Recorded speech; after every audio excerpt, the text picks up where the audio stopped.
할렐루야. 12월 22일 금요일 새벽 기도를 시작하겠습니다. 사도신경으로 우리의 신앙을 고백합니다.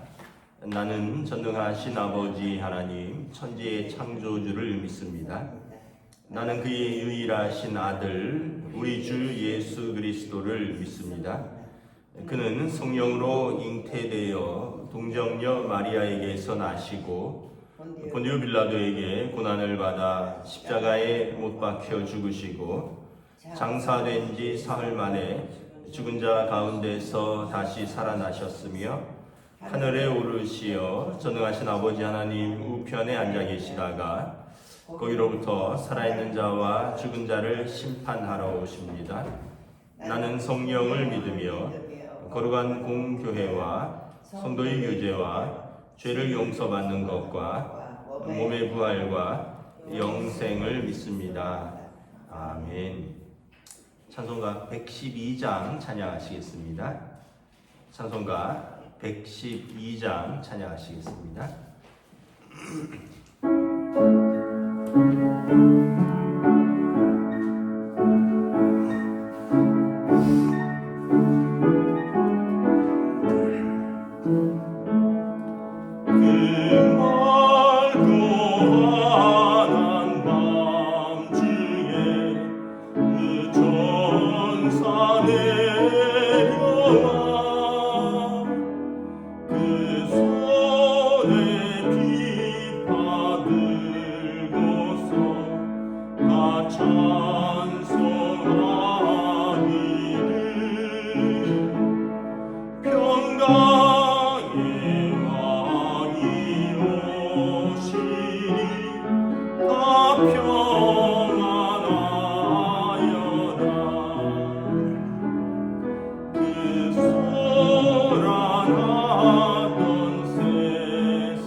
말씀은 신약 성경입니다.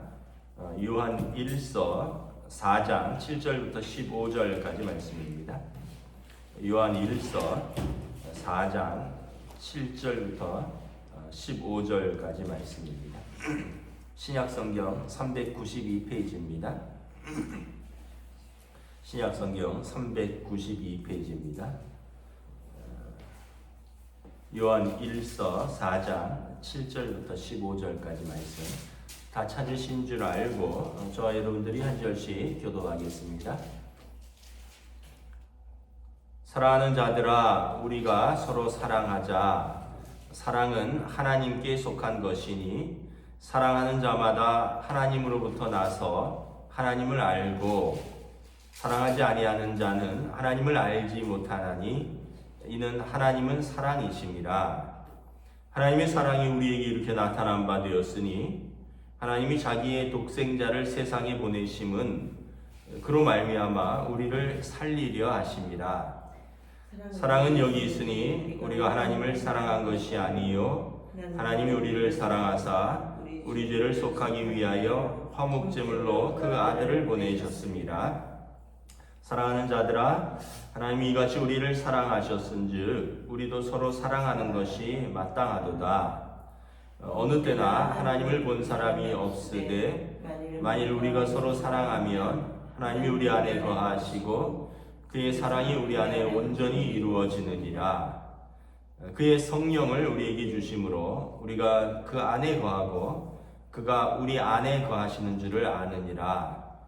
아버지가 아들을 세상에 구주로 보내신 것을 우리가 보았고 또 증언하노니 누구든지 예수를 하나님의 아들이라 시인하면 하나님이 그의 안에 거하시고 그도 하나님 안에 거하시느니라.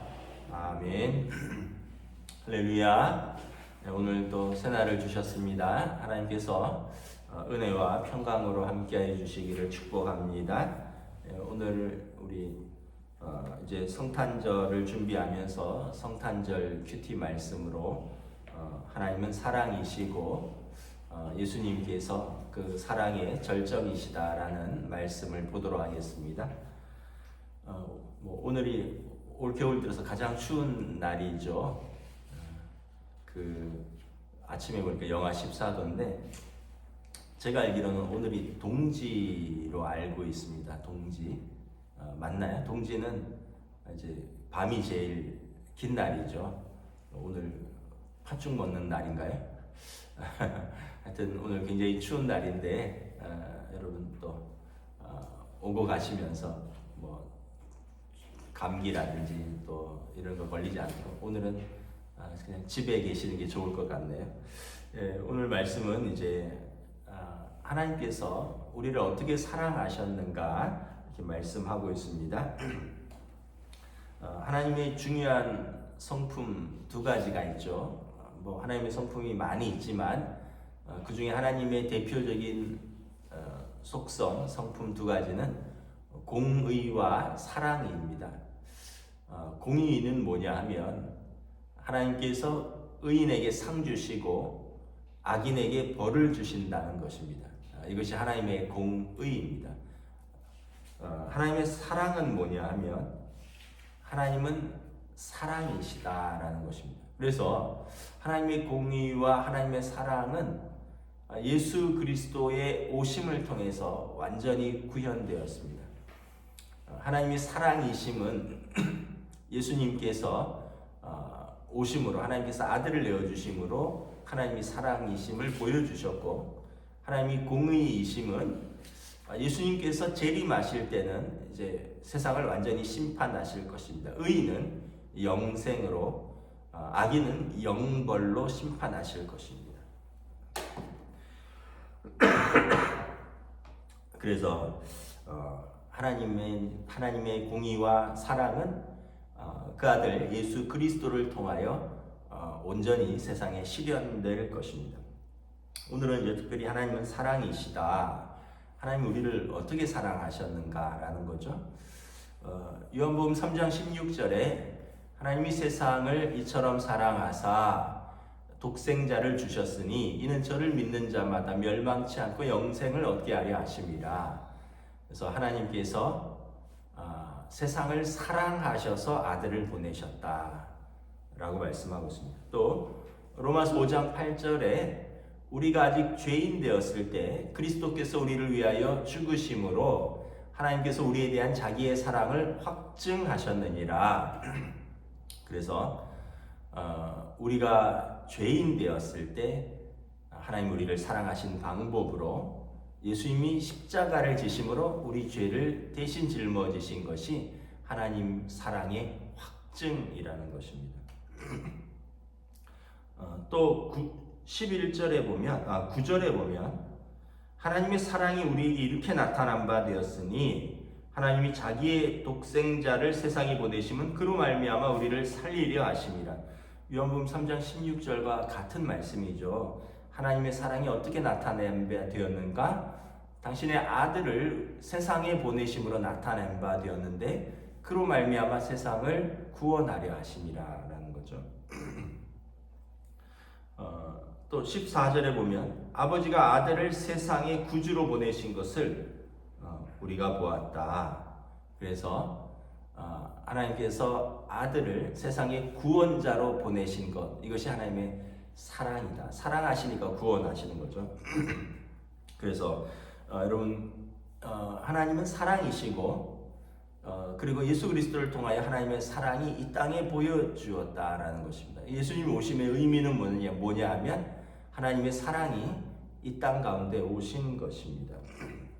그러면 여러분 사랑이 하나님의 속성이니까 그럼 우리가 예수님 믿고 하나님의 자녀가 된다는 것의 의미는 무엇이냐 하면 하나님의 사랑을 받아들이고 그의 사랑 안에 거하며 그의 사랑 가운데 살아가는 것입니다. 예수 믿는 것은 뭐냐? 여러분 어려운 게 아니에요. 하나님의 사랑을 받아들이는 겁니다. 그리고 우리가 그 사랑 안에 거하고 우리도 그 사랑 가운데 살아가는 거죠.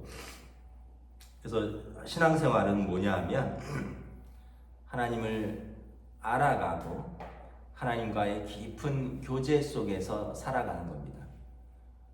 하나님을 알아간다는 표현은 오늘 7절, 8절에 보면 우리가 서로 사랑하자. 사랑하는 자마다 하나님께 나서 하나님을 알고, 여러분 하나님을 알아가는 것은 사랑하는 것입니다. 8절에도 보면 사랑하지 아니하는 자는 하나님을 알지 못한다. 그래서 우리가 신앙생활 오래 하고 교회를 수십 년 다니고 그래도 사랑하지 않으면요 하나님 모르는 것입니다. 그래서 하나님을 알아가는 것은 우리가 사랑하는 것입니다. 하나님은 보이지 않는 분이신데 보이지 않는 하나님을 사랑한다고 하면서 어떻게 눈에 보이는 내 형제를 미워할 수 있느냐? 그래서 말이 맞지 않다 이렇게 말하죠. 그래서 눈에 보이는 사람도 사랑 못하면 눈에 보이지 않는 하나님은 사랑할 수 없다는 거예요. 우리가 가끔 가다가 난 하나님 사랑하는데 저 사람은 사랑 못해 이런 표현들을 할 때가 있는데 우리가 잘못 알고 있다는 거예요. 하나님 사랑하면 원수까지도 사랑하시는 우리를 사랑하신 하나님을 안다면 우리에게 조그만 잘못 저지른 사람을 사랑 못할 이유가 없다는 거죠. 그래서 하나님 사랑은 결국은 어떻게 되느냐? 이웃 사랑으로 나타나야 된다는 거예요. 하나님을 사랑한다라고 말하면 사람을 사랑하는 것으로 나타나야 된다. 11절에 사랑하는 자들아 우리가 이같이 하나님을 사랑한즉 우리도 서로 사랑하는 것이 마땅하니라. 우리도 서로 사랑하는 것이 마땅하다는 거예요. 여러분 서로 사랑하는 것 이것은 당연한 것이다라는 거예요. 왜냐하면 누가 먼저 사랑을 했냐면 하나님이 우리를 먼저 사랑하셨기 때문에 그렇습니다. 우리가 하나님을 사랑한 것이 아니라 하나님께서 우리를 먼저 사랑했기 때문에 사랑을 받은 우리가 사랑을 나누어 주는 것 하는 것이 마땅하다라는 거죠. 12절에 보면 어느 때나 하나님을 본 사람이 없으되 만일 우리가 서로 사랑하면 하나님이 우리 안에 거하시고 그의 사랑이 우리 안에 온전히 이루어지느니라. 여러분 우리가 이런 표현들을 쓰죠. 하나님의 임재를 경험하고 싶다. 하나님과 친밀한 교제를 나누고 싶다. 네, 그러면 여러분 주변에 있는 사람들을 사랑하시면 됩니다. 왜냐하면 하나님은 아무도 본 사람이 없지만 우리가 서로 사랑하면 하나님이 우리 안에 계시다는 증거라는 거예요. 예수님께서도 말씀하셨죠. 너희가 세상의 빛이라. 너희 착한 행실로 사람들에게 하나님께 영광을 돌리게 하라. 그러니까 우리가 서로 사랑하면 사람들이 저 사람 왜 이렇게 이유 없이 나를 이렇게 사랑해줘? 저 사람 왜 이렇게 이유 없이 나에게 호의를 베풀고 잘해줘? 그래 저 사람 교회 다니지? 저 사람 예수 믿는다 그랬지? 그래서 사랑이 넘치는구나 이렇게 아는 거예요. 그래서 우리가 하나님의 사랑 안에 거하고 싶다. 그리고 우리가 하나님과 친밀하게 교제하고 싶다라는 것을 우리가 보여주려면 우리가 그 사람을 사랑하면 되는 거죠. 그래서 우리가 서로 사랑할 때 하나님이 우리 안에 계시다는 증거라는 것입니다. 13절에 보면 우리가 사랑할 수 있는 힘은 그냥 우리의 감정이나 우리의 의지가 아니라 성령이 우리 안에 계시고 그래서 우리도 그의 안에 거하기 때문이라는 거예요. 여러분 성령님이 어떤 분입니까? 예수님께서 보내주시는 또 다른 보혜사라고 했죠.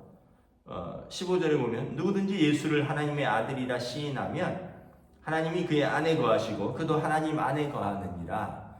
우리가 예수님을 나의 구원자로 나의 구주로 믿고 마음으로 믿고 입으로 시인하면 하나님의 영이시고 예수 그리스도의 영이신 성령님이 우리 안에 오십니다. 그리고 우리 안에 거하시고요. 그럼 우리가 하나님 안에 거하는데 그 증거로 성령님이 우리 안에서 역사하시는 거죠. 그래서 우리가 사랑할 수 있다라는 것은 내가 착해서가 아니에요. 내가 의지가 있어서가 아니에요. 상대방이 착해서가 아니에요.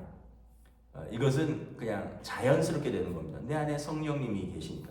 여러분 우리가 자연스러운 사랑을 뭘 생각해 볼 수 있을까요?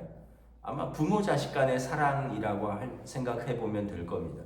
부모 자식의 사랑은 그냥 자연스러운 사랑입니다. 자식이 잘못해도 사랑하고요. 자식이 나한테 뭘 잘해서만 사랑하는 게 아니에요. 그냥 자식이니까 사랑하는 것입니다. 이것은 부모의 자연스러운 사랑의 발로입니다. 여러분 하나님께서 우리를 사랑하신 것은 우리가 그의 자녀이기 때문에 그렇습니다. 우리가 죄를 짓고 허물이 많고 잘못이 크지만 하나님께서 예수님을 통하여 우리를 사랑하셨습니다. 그래서 우리가 예수님을 믿고 시인하면 우리 안에 계신 성령님이 하나님의 사랑을 우리에게 알려주세요. 그러니까 우리가 사랑이 없던 사람도 사랑이 생기는 거예요. 여러분 사람이 어떤 때 가장 아름다워질까요? 어떤 때? 젊다고 가장 아름다운가요? 물론 젊으면 조그만 화장해도 굉장히 아름답죠. 아이들, 젊은 청년들 보면 정말 푸릇푸릇하고 우리 어른들 표현으로 말하면 그냥 세수만 하고 구름모만 한번 발라줘도 아이들은 아주 예쁘죠. 그런데 그 말과 행실이 예뻐야지 진짜 예쁜 거죠. 마음 씀씀이가 아무리 예뻐도 그렇지 못하면 예쁜 게 아니죠. 그럼 어떤 게 예쁠까요? 젊고 아름다웠고 화장을 예쁘게 하고 예쁘게 옷 입고 아름다운 백을 들고 그런 귀걸이를 하고 이래서 예쁜 게 아니라 우리가 사랑하면 예뻐집니다. 우리가 사랑하면요. 여러분 사랑하면 그 사람이 예뻐지잖아요. 그리고 우리가 사랑하면 그 사람을 예쁘게 보잖아요. 아까 부모 자녀의 사랑이 가장 자연스러운 사랑이라 그랬는데 여러분 내 새끼는 예쁘잖아요. 뭘 해도 예쁘고 다른 사람이 볼 때는 아이고 인물 별로네, 아이고 변변치 않네 그래도 그건 그 사람 얘기고 내 자식은 나는 예뻐 죽겠잖아요. 왜냐하면 내 새끼니까 내 자식이니까. 여러분 이것처럼 사랑은 우리 안에서 성령님이 우리로 하여금 우리 영과 더불어 하나님의 자녀인 것을 증거하신다 그랬습니다. 로마서 8장에 보면 성령께서 우리 영과 더불어 우리가 하나님의 자녀인 것을 증거하신다. 그러니까 우리가 하나님의 자녀이니까 하나님도 우리를 예뻐하시는 거예요. 우리를 사랑하시는 거예요. 스바냐 3장 17절에 그가 너로 인하여 기쁨을 이기지 못하시며, 하나님이 우리만 보면 기쁨을 이기지 못한다는 거예요. 너무 좋아하신다는 거예요. 그러므로 우리도 그의 사랑 안에 거하면 우리도 하나님을 사랑하게 되고 우리 안에 계신 사랑의 하나님의 영이 우리를 사랑 가운데 인도하신다는 거예요. 우리가 그래서 참 세상을 살다 보면 참 팍팍하다, 세상이 살만하지 않다, 뭐 이렇게 세상이 힘드냐 이런 말들 많이 하시고 또 현실이 그렇기도 하죠. 그런데 우리가 하나님의 사랑 안에 거하면 그 가운데서도 사랑할 수 있는 마음을 부어주십니다.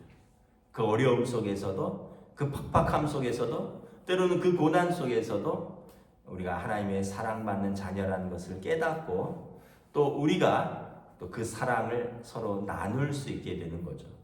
그러면 여러분, 우리도 이 세상 속에서 로마서 8장에 보면 그러므로 현재의 고난은 장차 있을 영광과 좋게 비교할 수 없도다. 우리가 하나님 사랑하고 그 사랑의 아들의 나라를 사모하기 때문에 현재의 고난은 장차 있을 영광과 사랑을 비교할 수 없기 때문에 기꺼이 참고 이겨 나갈 수 있다는 것입니다. 이를 위해서 예수님께서 이 땅에 오셨다. 우리를 사랑하시는 것을 하나님이 보여주시기 위해서, 그리고 우리를 사랑하시고 우리 죄를 용서하셨을 뿐만 아니라 너희도 서로 사랑하라, 이것을 우리에게 가르쳐주기 위해서 사랑의 하나님의 아들이 이 땅에 사람의 모양으로 오신 것입니다. 그래서 여러분, 사랑 비슷하잖아요. 뭐 어원이 뭐 비슷하다고 하더라고요. 저는 그거는 국어학자가 아니라서 모르겠는데 사랑하는 사람이 사람이라는 거예요. 그래서 여러분, 예수님의 오신 성탄을 우리가 이제 기다리는데 주님 오신 성탄의 가장 큰 의미는 우리가 서로 사랑할 때 알게 될 것입니다. 그래서 서로 뜨겁게 사랑하시기 바랍니다. 가족들 간에 서로 뜨겁게 사랑하시고, 그리고 또 우리에게 주신 성도들 간에 뜨겁게 사랑하시고, 무엇보다 그 사랑은 하나님을 뜨겁게 사랑할 때 우리에게 부어주시는 그 사랑이십니다. 왜냐하면 하나님은 사랑이시고 사랑은 하나님께 속한 것이기 때문에 그렇습니다. 기도하겠습니다. 하나님, 은혜를 감사합니다. 하나님께서 세상을 이처럼 사랑하셔서 아들을 세상의 구주로 보내셨습니다. 하나님의 사랑이 아들을 독생자를 보내심으로 나타나셨으니 그로 말미암아 우리를 살리려 하심이고, 예수님께서 우리를 사랑하사 우리 죄를 십자가에서 화목제물로 드림으로 자신을 드림으로 우리를 속량하셨습니다. 그러므로 하나님께서 사랑이시고 그 사랑은 예수님의 십자가로 확증되었습니다. 그러므로 우리에게도 말씀합니다. 너희도 서로 사랑하라. 이것이 마땅하구나. 우리가 서로 사랑하면 우리가 하나님 안에 거하는 것이라 말씀하고 있습니다. 이제 성탄입니다. 우리가 예수님 오심을 축하하고 또 기다리는데, 세상 많은 사람들은 연말이라서 기뻐하고 이때 뭐 많은 행사들이 있어서 기뻐하지만, 우리는 진짜 예수님의 사랑을 우리가 한 몸에 받았기 때문에 기뻐하는 줄 믿습니다. 하나님의 사랑으로 이 땅에 오신 그 사랑의 예수님이 나를 위하여 십자가에서 모든 것을 내어주신 그 사랑을 알기 때문에 우리가 감사하는 것입니다. 그 예수님이 오심이 하나님의 사랑의 오심이기에 우리가 기다리는 것입니다. 참 추운 날씨에 베들레헴 마국간에 우리를 사랑하러 이 땅에 오신 예수님을 다시 한번 깊이 생각하며 성탄을 준비하며 감사하는 저희들로 인도하여 주시옵소서. 감사를 드리오며 우리 주 예수 그리스도 이름으로 기도드리옵나이다. 아멘. 하늘에 계신 우리 아버지의 이름을 거룩하게 하시며 아버지의 나라가 오게 하시며 아버지의 뜻이 하늘에서와 같이 땅에서도 이루어지게 하소서. 오늘 우리에게 일용할 양식을 주시고 우리가 우리에게 잘못한 사람을 용서하여 준 것 같이 우리 죄를 용서하여 주시고 우리를 시험에 빠지지 않게 하시고 악에서 구하소서. 나라와 권능과 영광이 영원히 아버지의 것입니다. 아멘.